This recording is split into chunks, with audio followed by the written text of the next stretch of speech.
Hi, I'm Dr. Karen Silcox, and I'm here today to give you a brief overview of what SEL is, some domains of development, and the 5 core competencies related to social and emotional learning. So the first question is, what is SEL?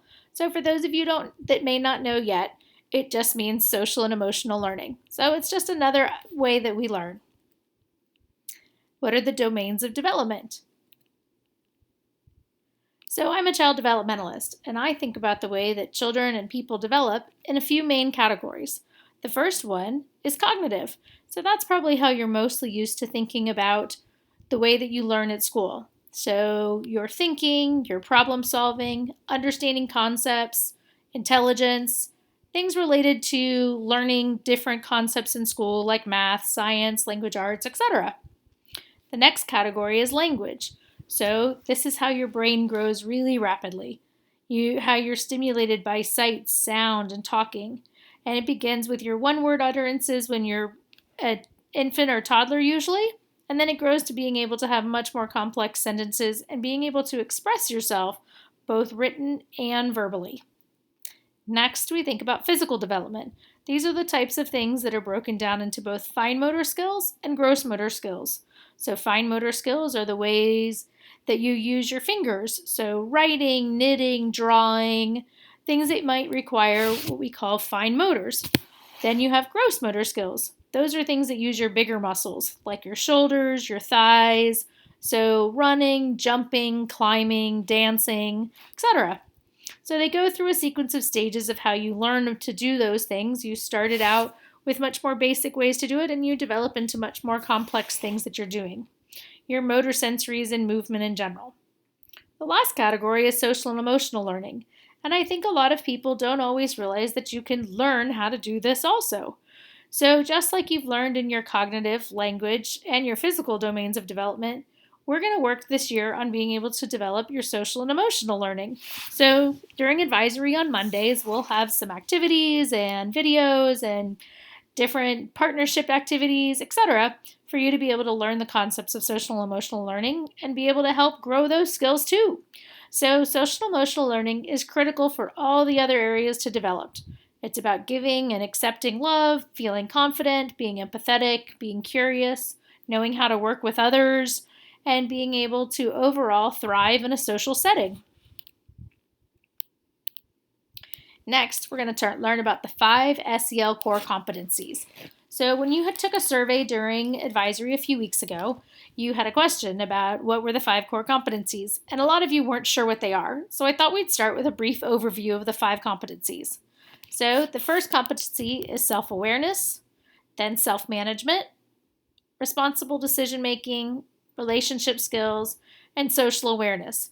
These were created by an organization known as CASEL, and CASEL is one of the biggest resources for understanding social and emotional learning in the United States especially, but even around the whole world. And you can see how it's related to both things that happen within your classroom, in your school, and at home and within your community. Self-awareness. Self-awareness is the ability to accurately recognize your own emotions, thoughts, and values and how they influence your behavior. The ability to accurately assess your strengths and your limitations, and having a well-grounded sense of confidence, optimism, and a growth mindset. I'm sure you've probably heard that word. So throughout the year, we'll talk about different ways to help you identify what your emotions are, give them some labels, having you be able to develop an accurate self-perception of yourself, recognizing your strengths, understanding self-competency, and understanding self-efficacy. Self-management. Self-management is the ability to successfully regulate one's own emotions, thoughts, and behaviors in different situations. So effectively managing stress, controlling impulses, and motivating oneself. The ability to set and work toward personal and academic goals. When we gave the survey a few weeks ago, every grade level wanted some more information about how to manage stress. And your teachers and you as well took the survey and wanted to have some more information about helping motivate and being able to get along with one another and being able to control impulses. So self-management really ties into once you understand your self-awareness, then self-management is being able to apply those things. So having impulse control, stress management, self-discipline, self-motivation, goal setting, and organizational skills. The next is social awareness. So once you've learned how to be able to have an understanding of yourself, it also helps to have an understanding of those around you. So it's the ability to take this perspective and empathize with others, including those from diverse backgrounds and cultures. The ability to understand social and ethical norms for behavior and recognize family, school, and community resources and supports.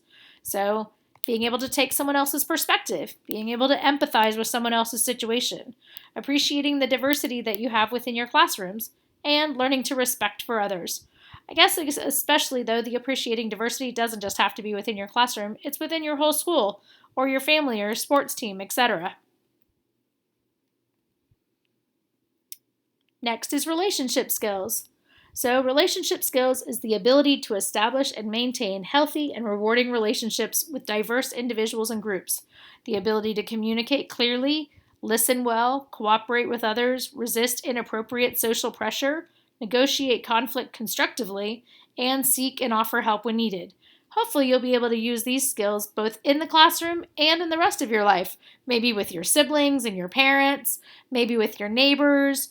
There'll be lots of situations where you can be able to use these honed-in relationship skills to help you communicate more clearly and find some situations that are a positive outcome for everybody. So we'll talk about different kinds of communication skills, social engagement, relationship building, and teamwork. The last category is responsible decision making. So responsible decision making is the ability to make constructive choices about personal behavior and social interactions based on ethical standards, safety concerns, and social norms. The realistic evaluation of consequences of various actions and a consideration of well-being of oneself and others. So being able to identify a problem, analyze possible solutions, solving the problems, evaluating and reflecting, and having an ethical responsibility. There's a lot of responsible decision making that happens in middle school, so hopefully we're going to be able to help you hone in some tools to be able to be really good at that. So the last slide is, what are the core SEL competencies? We're going to review the ones we just talked about. So self-awareness, self-management, social awareness, relationship skills, and responsible decision making. Now you know the 5 core competencies from CASEL. And throughout the year, we'll work on helping you build and hone your skills in each of these different categories. I look forward to the activities that you'll be doing on Mondays during SEL, and I hope you do too. Thanks for your time today.